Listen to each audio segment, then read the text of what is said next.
Sponsored by CuriosityStream. Get thousands of documentaries and Nebula for free for 31 days. Link in the description. The iPhone 11 has launched. It's here. And while I was at the launch at Apple's brand new, redesigned, reimagined 2.0 version of the Fifth Avenue store, I started thinking about if I was lined up, if I was looking over all the choices, not just one iPhone and only one iPhone anymore, but a range of options and colors, which one would I get? And maybe even more importantly, a day from now, a week from now, if I'd kept my old iPhone for as long as I could and I needed or just wanted a new one, if I was just walking into any store or even shopping online, which iPhone would I want for the next year or several? If that's what you're thinking, don't worry. I got you. I'm Rene Ritchie and this is Vector. Quick note, I'm only skimming the details here. For far deeper dives, and I mean dives that run deep, check out my full reviews for all of these phones. Links in the description. So, first things first, if you just want a modern iPhone you can do pretty much anything with, then you have the new iPhone for everyone, the new baseline, the new 6.1-inch iPhone 11 starting at $699. If that's still just a little rich for your blood, even with trade-ins or on installments, then you can get last year's 6.1-inch iPhone XR at a newly reduced price starting at $599. And if home buttons are still your thing, you can get the 2017 iPhone 8 or iPhone 8 Plus, all 4.7 or 5.5 inches of them, now starting at $449 or $549. But if you want the ultimate iPhone with an OLED display, extra telephoto camera, up to 512 gigabytes of storage, and faster LTE, then you want the new 5.8-inch iPhone 11 Pro, starting at $999. Or if you want as big as is Apple possible right now, then you want the new 6.5-inch iPhone 11 Pro Max, starting at $1099. Okay, so that's still 5 stops on the flow, with room to fuss with the options in between.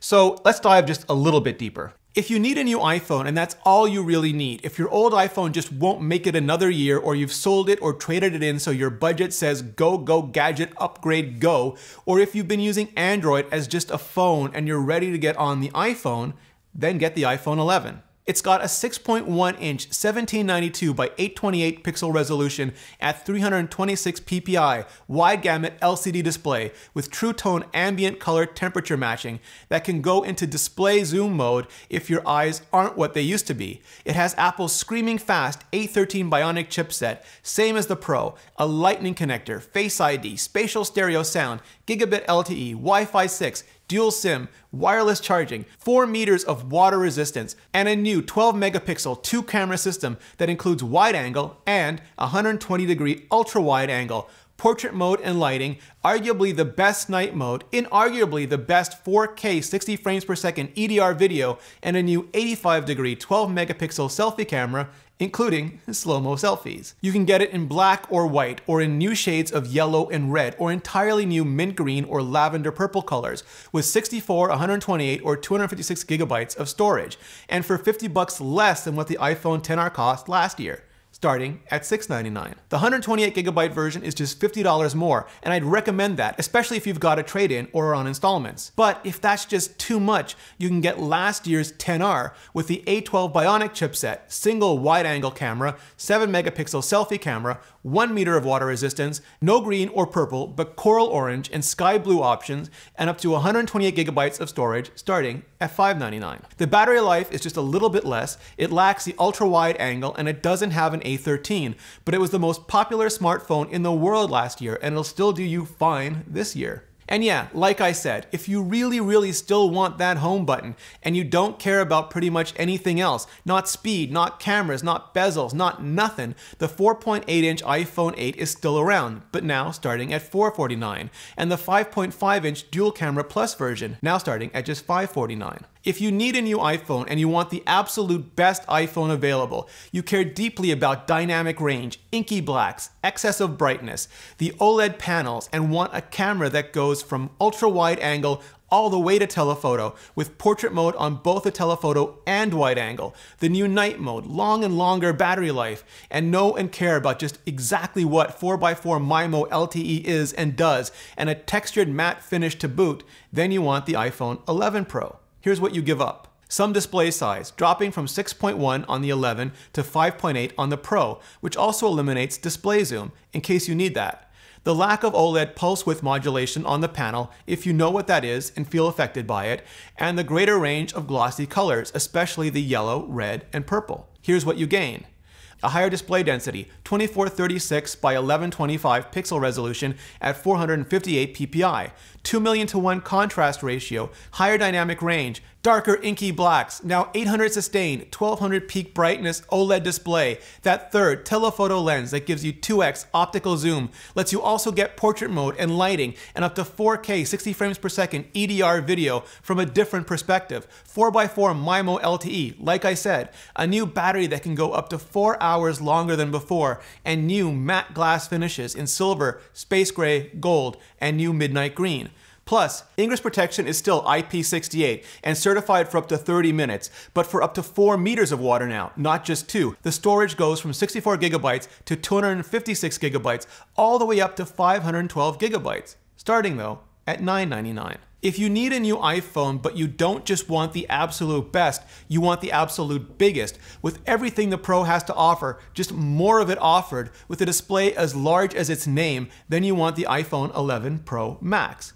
Here's what you give up. The ability to even try or even attempt to pretend to really use your phone one-handed. And depending on the tightness of your skinny hipster jeans, the ability to easily slide it into the front pocket. But here's what you get. Everything from the iPhone 11 Pro, but with a 6.5-inch display and a battery that can go an extra 5 hours, not just 4. Same colors, same storage options, but starting at $10.99. And just about the best display in the world to watch CuriosityStream on. And Nebula. Yeah, Nebula. Some of you have asked me how you can watch my videos but not on YouTube. I do put the audio versions up as podcasts, but for a variety of reasons, from hosting costs to lack of popularity, video podcasts just aren't an option, or even really a thing anymore. Which is why I helped build Nebula, and why you can now get it as part of CuriosityStream. You know CuriosityStream. They're a subscription streaming service with thousands of documentaries and nonfiction titles, which now comes bundled with Nebula as well. Nebula is a streaming video platform built by and for independent creators like CGP Grey, Lindsay Ellis, Wendover, Half as Interesting, Real Engineering, and yours truly. Where CuriosityStream is all about big budget, non-fiction videos, we're building Nebula because we want a place for education creators to try out new content ideas that might not work on YouTube, or for people who simply don't want to watch them on YouTube. CuriosityStream loves independent creators and wants to help us grow our platform, so they're offering Vector viewers free access to Nebula, along with access to thousands of documentaries and series, like Right Now, which features timely and intriguing short stories about science and technology, history, global issues, and the personalities at the center of it all. Just go to curiositystream.com/vector for unlimited access to the world's top documentaries and nonfiction series, and now Nebula as well, and enter the promo code VECTOR to start your membership completely free for the first 31 days. Thanks CuriosityStream, and thanks to all of you for supporting the show. So if you're still not sure, just get a black iPhone 11 with 128 gigabytes of storage and enjoy. At least that's my rec. Now I'd love to hear yours. Hit like if you do, hit subscribe if you haven't already, power up that bell gizmo so you don't miss my next set of reviews, and then hit up the comments and let me know. Thank you for watching, and see you next video.